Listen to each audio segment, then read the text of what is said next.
Vendredi 1er jour du mois de juin, mesdames et messieurs, bonsoir et bienvenue dans ce journal. En 4e région, contre vents et marées, notre pays doit retrouver très vite l'intégrité de son territoire national. C'est le message que le Premier ministre est allé livrer aux forces armées et de sécurité à Ségou. Cheikh Modibo Diarra s'est dit confiant et invite l'armée nationale à se préparer pour reconquérir rapidement les zones occupées du Mali. Le gouvernement, selon lui, met tout en œuvre actuellement pour réunir toutes les conditions nécessaires pour atteindre cet objectif. Cheikh Modibo Diarra au micro de nos envoyés spéciaux à Ségou, Aliou Touré et Ibrahima Traoré. Je considère cet après-midi un privilège et un honneur d'être devant vous ici pour adresser la question du Nord qui empêche notre pays de fonctionner normalement. Il s'agit pour nous de reconquérir l'intégrité du territoire, pas un centimètre carré de moins. Il s'agit ensuite de sécuriser toute l'étendue du territoire par une armée nationale et des forces de sécurité de cette nation. Il s'agit ensuite de mettre au niveau central une administration centrale de la République du Mali. Ces trois choses sont non négociables. Voilà mes objectifs. Et dans le contexte d'une décentralisation ou d'autres négociations, tout peut être considéré, mais pas ces trois. J'ai dit tantôt que je n'aimais pas la guerre, parce que c'est la guerre qui fait de l'enfant un orphelin, de la femme une veuve. Mais en même temps, lorsqu'on aime sa patrie, on aime aussi la guerre. On devient amoureux de la guerre, mais cette fois-ci, de la guerre qui met fin à la guerre. De la guerre qui ouvre la porte à la paix et à la sécurité. Parce que sans paix, il ne peut pas y avoir de sécurité. Et sans sécurité, il n'y aura pas de prospérité pour cette nation.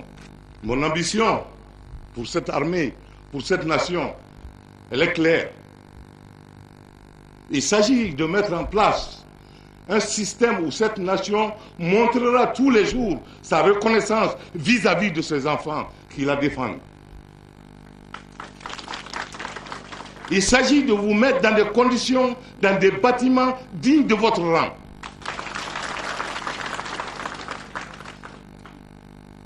Il s'agit de bâtir une armée robuste, une armée moderne, une armée efficiente et efficace, une armée qui fait peur et par conséquent une armée qui nous apporte la paix. Et si Dieu nous donne le temps et la force de libérer ce pays, je vous promets que mon gouvernement n'épargnera aucun effort pour créer une telle armée, afin que ce que nous vivons aujourd'hui ne se répète plus jamais.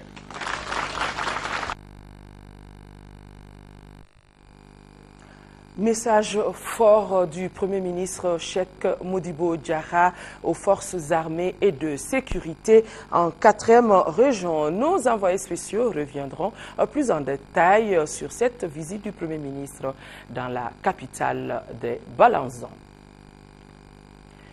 Le représentant spécial de la CEDEAO au Mali poursuit ses visites de prise de contact. Ce matin, il était à l'Assemblée nationale pendant 1 heure d'horloge. Il s'est entretenu avec le premier vice-président sur ses prérogatives dans notre pays, Nyanya Aliou Traoré. La communauté économique des États d'Afrique de l'Ouest, CEDEAO, plus présente que jamais aux côtés du Mali. La venue de son représentant spécial est la matérialisation de cette volonté. Le Togolais Cheka Abdou Touré a rencontré le vice-président de l'Assemblée nationale afin de lui exposer ses missions et ses priorités. La mise en œuvre des accords qui ont été mis en place après discussion. Mais nous avons aussi toute la question du redéploiement de l'administration sur l'ensemble du territoire. La deuxième priorité, c'est de chercher des voies et moyens pour rétablir l'intégrité territoriale. Parce que là-dessus, il n'y a pas de discussion possible, il n'y a pas de négociation possible, il n'y a pas de concession possible. La CEDEAO et l'Union africaine mettent dans la main pour résoudre la crise malienne. À cet effet, les deux parties organisent à Bamako une réunion de suivi la semaine prochaine. Le 7 prochain, donc la semaine prochaine, l'Union africaine et la CEDEAO vont tenir ce que nous appelons la réunion inaugurale du groupe de suivi et de soutien au Mali. Donc c'est tous les partenaires de la coopération bi- et multilatérale qui vont se retrouver pour voir comment ensemble nous allons aider le peuple malien à se redresser, à rétablir l'intégrité territoriale pour pouvoir avancer vers des élections qui dotent le pays des institutions plus stables. Le représentant spécial a par ailleurs exhorté le peuple malien à croire au bien fondé des missions de l'organisation sous-régionale dont l'objectif est l'intégration effective de tous les pays membres de la CEDEAO. Le ministre de l'Administration territoriale, de la décentralisation et de l'aménagement du territoire a rencontré ce matin les partenaires techniques et financiers. Au centre des échanges, les défis de la sécurisation des régions Nord Mali et de l'organisation d'élections libres et crédibles. Pour relever ces défis, l'appui des partenaires techniques et financiers est plus que nécessaire. C'est pourquoi le colonel Moussa Sinko Koulibaly a plaidé pour une reprise rapide de la coopération entre notre pays et les partenaires techniques et financiers. Mohamed Diarra, compte rendu. Une rencontre à l'allure d'un véritable plaidoyer diplomatique pour le Mali. Le ministre Moussa Sinko Koulibaly sollicite la relance de la coopération entre le Mali et les partenaires techniques et financiers. Cela après les événements du 29 mars 2012 qui ont plongé notre pays dans une crise institutionnelle sans précédent. Le département de l'administration territoriale a d'énormes défis à relever, au nombre desquels l'organisation des élections crédibles. Je ne vois pas comment pouvons-nous valablement organiser des élections si l'administration ne retourne pas dans les régions du Nord. Donc le délai que cela va prendre reste encore inconnu. Cela ne nous empêche pas de planifier nos activités sur un an. Donc pendant cette étape aussi ou ces étapes, il sera évident que l'accompagnement et le soutien de tous nos partenaires sera sollicité, surtout pour nous permettre d'avoir des institutions stables. C'est donc une véritable course contre la montre qui commence, le délai de la transition étant fixé à 12 mois. Déjà, le département de l'administration territoriale a élaboré un chronogramme. L'exécution de ce chronogramme nécessite l'accompagnement des partenaires techniques et financiers. On a déjà dégagé un chronogramme sur les 12 mois qui nous permet d'essayer de conduire ou sinon de conduire les élections dans ces délais de 12 mois. Pour le type de fichier que nous allons utiliser, en fonction du calendrier et en fonction éventuellement des accompagnements que nous allons avoir, et il y a deux options possibles. Soit faire avec ce qu'on a déjà en l'améliorant, c'est-à-dire ce qu'on a appelé le fichier consensuel, qui est une première option, ou essayer de tirer à partir des conclusions du RAVEC un fichier biométrique qui sera un fichier sécurisé et nettement plus performant que le fichier consensuel. Le ministre a développé devant ses interlocuteurs des arguments solides plaidant en faveur d'une reprise rapide de la coopération entre le Mali et ses partenaires techniques et financiers. Signature de convention entre le Mali et la Chine. La République populaire de Chine a renouvelé son amitié envers notre pays en lui faisant don de 3000 tonnes de céréales d'une valeur de 2 milliards de francs CFA. La signature de convention a également concerné un lot de médicaments antipaludiques d'une valeur de 230 millions de francs que la Chine offre aux populations des régions nord sous occupation. Salimatanda. La République populaire de Chine, une amie de longue date du Mali, vient par la signature de cette convention au secours de notre pays qui traverse actuellement une période difficile.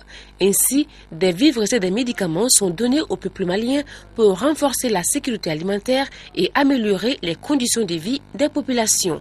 Consciente de la gravité de la difficulté actuelle du Mali, la Chine ne peut pas rester insensible. Aujourd'hui, le gouvernement chinois tend une fois encore la main au Mali en apportant un don composé de 3000 tonnes de céréales, ça fait environ 2 milliards de francs CFA, et un lot de médicaments antipaludiques d'une valeur de 230 millions de francs CFA au peuple malien.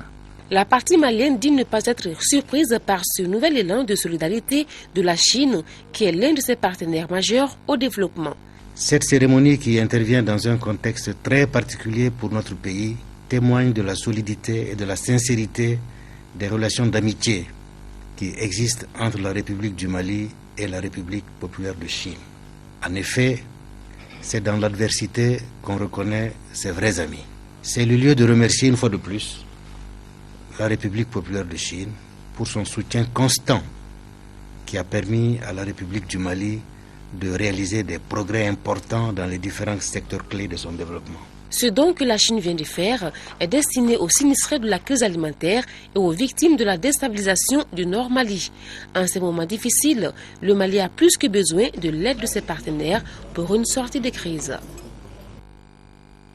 Une bonne nouvelle pour les consommateurs maliens. Bientôt, le prix de vente du riz connaîtra une baisse. Le gouvernement vient d'exonérer totalement les droits de douane et TVA sur ce produit de première nécessité. Ainsi, le kilogramme de riz est fixé aux grossistes à 315 francs CFA et aux commerçants détaillants à 340 francs CFA. Une mesure prise après analyse de la situation. Maître Ahmadou Touré, ministre du Commerce, des Mines et de l'Industrie, a officialisé la mesure au cours d'une rencontre avec les commerçants, importateurs et détaillants. Daouda Sidiki Diarra. Face à la situation difficile que vit notre pays, le gouvernement, en vue de soulager les souffrances des populations, vient d'exonérer les droits de douane et de TVA à 100% sur l'importation du riz. Déjà, plus de 18 000 tonnes de ces riz exonérés sont acheminées au Mali. Quand nous avons approché le ministre des Finances, il n'a pas posé de problème. C'est une ressource extrêmement importante à laquelle l'État renonce dans une période de guerre. Mais c'est pour les populations. Les prix de vente du riz connaîtront des changements bientôt. Les consommateurs payeront cette denrée alimentaire à un prix abordable fixé à 340 francs CFA les kilogrammes. Le prix est fixé. L'ensemble du Mali, c'est à 315 sur l'engros. Il faut ajouter 25 francs pour trouver 340 francs. Donc ça, c'est les détaillants, le prix du détaillant. Nous, en tant qu'opérateurs économiques, on fera tout pour accompagner les gouvernements. Cette mesure exceptionnelle a été saluée par les commerçants détaillants, d'autant plus que chacun y trouve son compte, d'où ces appels à l'endroit de leurs collègues. Nous demandons à l'ensemble des commerçants détaillants de respecter les prix qui ont été conclus entre nous, les détaillants, les grossistes et le gouvernement de la République du Mali. Je peux dire que c'est l'un des vœux du syndicat national de commerçants d'État a été entendu si l'État a exonéré de laisser les taxes et les droits de douane et de dire que les importateurs nous livrent à 315 francs et nous aussi de faire un effort d'avoir une marge bénéficiaire 25 francs. Je pense que ça c'est une grande chose. De nos jours, plus de 77 000 tonnes de riz sont stockées au port et attendent d'être acheminées au Mali, de quoi minimiser les effets de l'insécurité alimentaire en cette période de soudure. Restons avec le ministre du Commerce, de l'Industrie et des Mines, Maître Ahmadou Touré, et le premier vice-président d'Anglo-Gold Ashanti pour l'Afrique de l'Ouest ont signé une convention relative à l'exploitation du sulfureux dans les mines d'or de Sadiola en première région. Cette signature de convention permettra non seulement de rallonger la durée de vie de la mine et mieux l'exploitation de cette ressource minière permettra à la société d'exploitation de la mine de Sadiola de soustraire du sol malien, tenez-vous bien, plus de 120 tonnes d'or avec 200 milliards pour l'économie de notre pays. Reportage Abdrahman Meiga. Cette signature de convention marque une nouvelle étape pour la CEMOS SA, la société d'exploitation de la mine d'or de Sadiola. Elle consacre le démarrage du projet d'exploitation du sulfuré profond dans la mine d'or de Sadiola en première région. Cette société minière a commencé ses activités dans notre pays en 1994. De cette période à nos jours, elle a exploité dans le sous-sol malien plus de 240 tonnes d'or et aura injecté plus de 500 milliards de francs CFA à l'économie nationale. Avec la signature de la présente convention, la fermeture de cette mine prévue pour 2018 sera relongée en 2025. L'exploitation de ces minéraux sulfurés profonds requiert une consommation très élevée en électricité, mais aussi et surtout l'acquisition d'équipements nouveaux et la construction d'une usine nouvelle. L'exploitation du sulfuré profond permet ainsi une augmentation substantielle de la production d'or au Mali. Par conséquent, elle entraînera un accroissement de revenus et amorcera un développement socio-économique des communautés locales. À cet égard, j'en appelle au patriotisme et à la compréhension des travailleurs de la CEMOS en ces temps difficiles, car seule l'ardeur au travail garantira le succès du Mali dans le secteur minier. L'exploitation de ce gisement profond constituera un défi majeur au triple plan, technologique, financier et environnemental pour le Mali. Ces obstacles ne pourront être relevés qu'avec le concours de tous les partenaires. Les populations de Niamana, en fait, ce matin, la journée mondiale du lait a été célébrée à Niamana. Une occasion pour les acteurs de la filière lait de discuter avec les décideurs des difficultés qui entravent le sous-secteur. Il a été constaté que malgré la potentialité du cheptel, le Malien consomme peu le lait en importe pour 15 à 20 milliards de francs CFA par an. La journée a été l'occasion pour le département de l'élevage de distribuer du lait aux enfants des populations des régions nord déplacées à Niamana. Le compte-rendu de l'événement avec Boubacar Sissoko. Le lait est un aliment complet. Il mérite qu'on lui consacre toute une journée afin que les acteurs du sous-secteur et les décideurs s'asseyent pour discuter de comment valoriser la filière. Cette journée est la 7e édition. Elle aura permis d'attirer l'attention de tous sur l'importance du lait dans notre alimentation. Pour produire la viande, le lait, il faut que l'éleveur soit quelque part. Et donc nous avons un problème de sécurisation de nos installations sur la terre. Parce que quand la terre ne vous appartient pas, vous ne pouvez pas faire des forages pour que l'animal ait beaucoup d'eau. Vous ne pouvez pas cultiver pour l'animal. Donc ça, c'est toute notre préoccupation pour le développement futur de nos élevages. Malgré l'importance nutritionnelle du lait et celle du cheptel, les Maliens consomment peu le lait. Une insuffisance qu'il faut corriger. Mais bon an, mal an, le Mali importe 15 à 20 milliards de francs CFA en lait. Ce manque à gagner, on peut le récupérer en modernisant les pratiques au sein de la filière lait. Mon département, quant à lui, s'engagera dans cette voie et ne ménagera aucun effort en collaboration avec tous les acteurs pour d'abord développer le dialogue entre les acteurs et procéder au développement intégral de notre élevage en général et de l'élevage laitier en particulier. La journée a été marquée par la distribution du lait et d'autres dérivés du produit aux enfants des populations déplacées des régions du Nord installées à Niamana. Un mot de l'actualité hors de nos frontières. Les pays du Golfe de Guinée s'organisent face à la piraterie maritime. Libreville a été choisi pour adopter une stratégie commune afin de stopper le phénomène. Il y a 3 mois, le Conseil de sécurité de l'ONU avait demandé une coopération interrégionale africaine pour lutter contre la piraterie dans le golfe de Guinée. C'est chose faite, les patrons des institutions CEDEAO pour l'Afrique de l'Ouest, CEAC pour l'Afrique centrale, des représentants de l'ONU se sont tous retrouvés à Libreville au Gabon. L'objectif, mettre en place une stratégie pour éradiquer des activités maritimes illicites aux conséquences économiques dramatiques. Cette question de piraterie, non seulement un manque à gagner du point de vue financier, fiscal, etc., immédiat, mais c'est même le climat de stabilité et de paix qui permettent des actions de développement et de la promotion économique. Jusqu'à présent, chaque pays luttait comme il pouvait. Le Bénin, qui est l'un des pays les plus touchés avec 21 attaques en 2011, a mis en place des patrouilles, comme au Nigeria. Mais aujourd'hui, les efforts vont être mutualisés. Chaque pays a déjà mis des moyens. Ce qui est nouveau dans tout ça, c'est que les États se mettent maintenant ensemble pour réunir les moyens globalement, plus le soutien international. Un sommet au niveau des chefs d'État devrait avoir lieu fin 2012. La situation est de plus en plus préoccupante. L'ONU estime que la piraterie coûte 2 milliards de dollars par an aux États riverains du Golfe de Guinée. Retour à l'actualité nationale, direction CAI. L'ambassadeur des États-Unis d'Amérique au Mali, accompagné de la représentante du programme alimentaire mondial, était dans la commune de Gouméra. Le PAM intervient pour soulager les populations à travers le programme Vivre contre travail, l'activité de nutrition au CESCOM et la distribution alimentaire ciblée. Le point depuis CAI de Idrissa Ngoulou Sissoko. Suite à l'insécurité alimentaire constatée cette année dans notre pays, le gouvernement des États-Unis d'Amérique s'est engagé à aider les couches vulnérables de notre pays.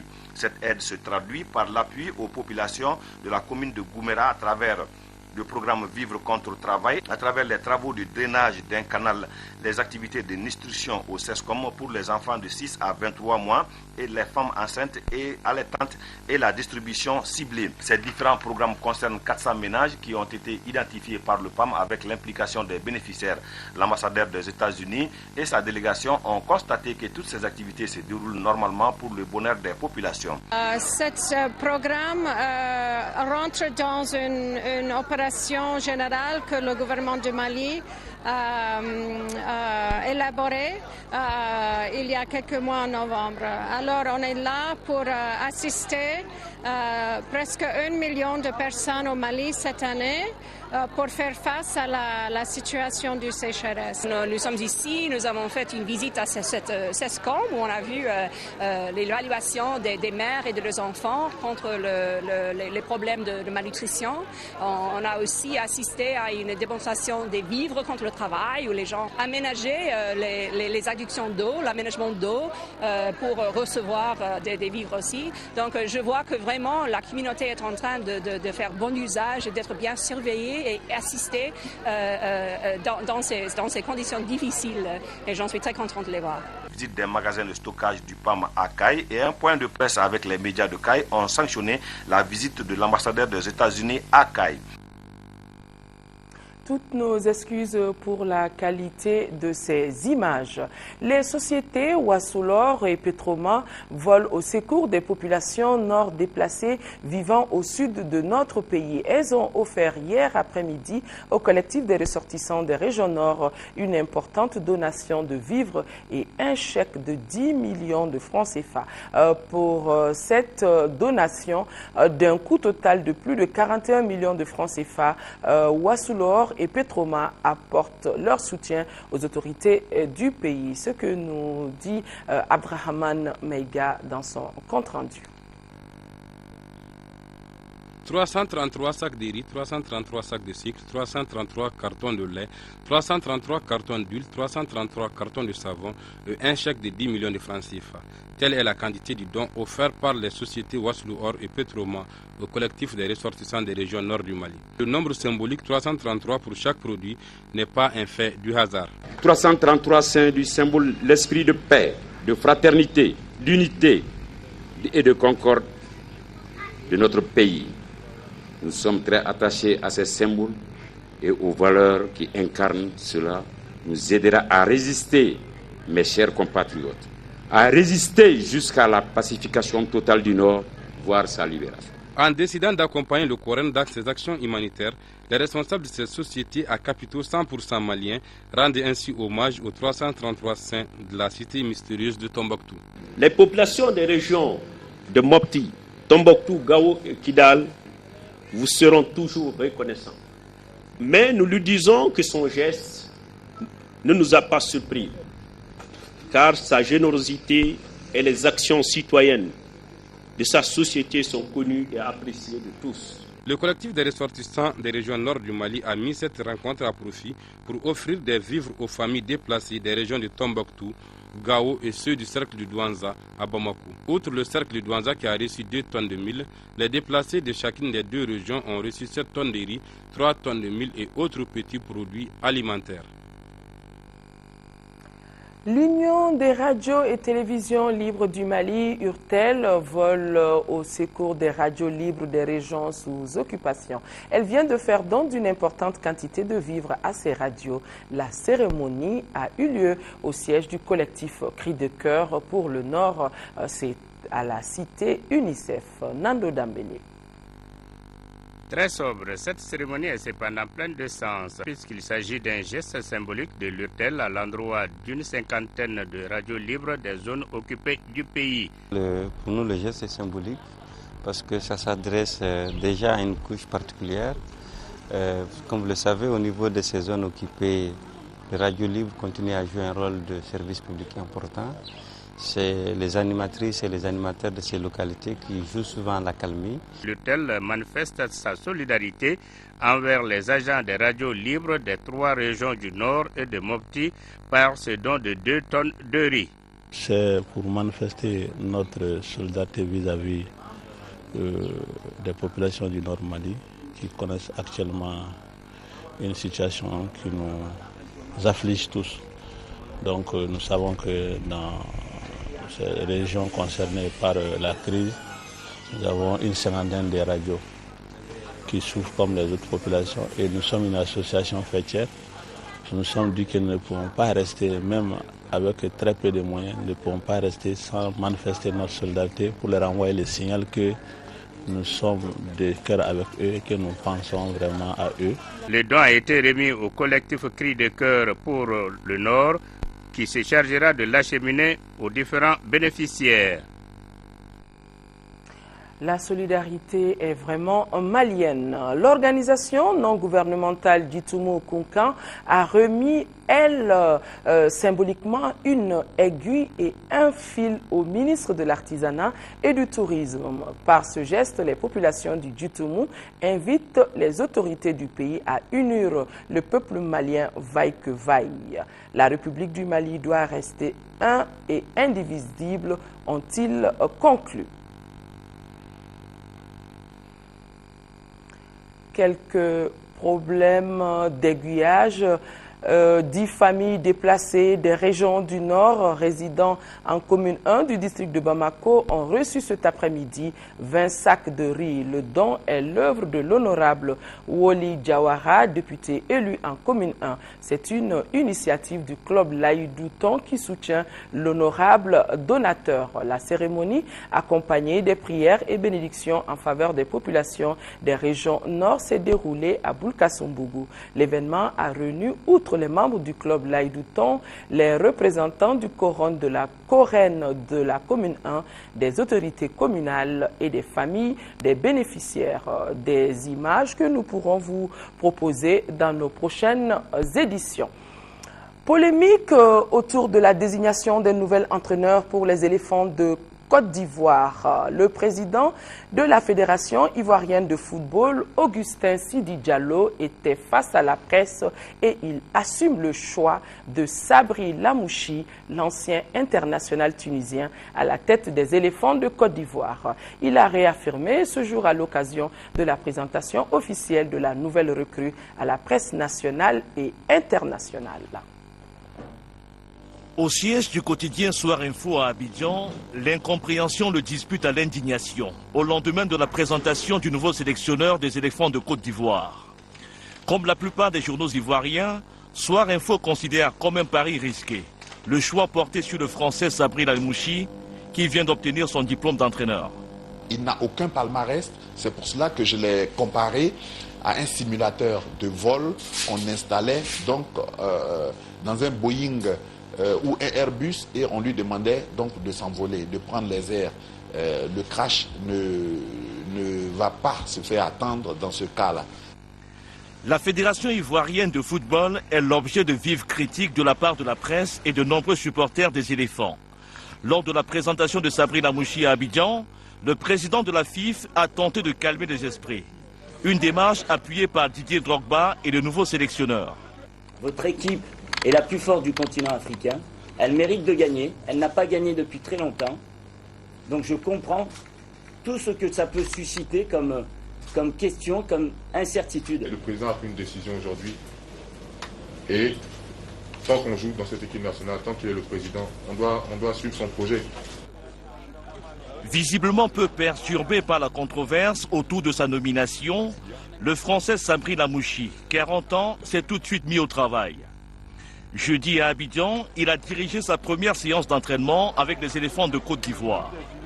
Des éléphants qui affrontent samedi à Abidjan la modeste sélection tanzanienne en match qualificatif pour la Coupe du Monde 2014. C'est un premier test pour Sabri Lamouchi qui trouve compliqué mais excitant le challenge avec la Côte d'Ivoire. Avant de refermer définitivement ce journal, le ministre de la Sécurité intérieure et de la Protection civile rappelle aux usagers de la route, notamment les motocyclistes, que le support à plus de 2 personnes sur les engins à 2 roues est une violation du code de la route et constitue une menace réelle pour leur vie et pour les autres usagers. Le phénomène ayant de nos jours pris de l'ampleur dans la circulation, le ministre de la Sécurité intérieure et de la Protection civile porte à la connaissance des citoyens qu'à partir de jeudi 7 juin 2012, les services de sécurité effectueront un contrôle systématique en la matière et les contrevenants s'exposeront aux sanctions prévues par la législation en vigueur. Je vous rappelle cette information de la gendarmerie nationale au regard de la situation sécuritaire actuelle. Il est mis à la disposition de la population un numéro vert gratuit. Il s'agit du 80 00 11 14. 80 00 11 14. Voilà, mesdames et messieurs, c'est la fin de cette édition. Merci de l'avoir suivi. Demain 13h, vous serez avec Aïssata Ibrahim Maïga et la grande édition du soir vous sera présentée par Sira Bachali. Quant à moi, je vous souhaite de passer un bon début de week-end, mais avant, soyons de cœur et d'action avec nos compatriotes du Nord vivant sous occupation. Nous ne vous oublions pas. Excellente nuit à tous. Au revoir.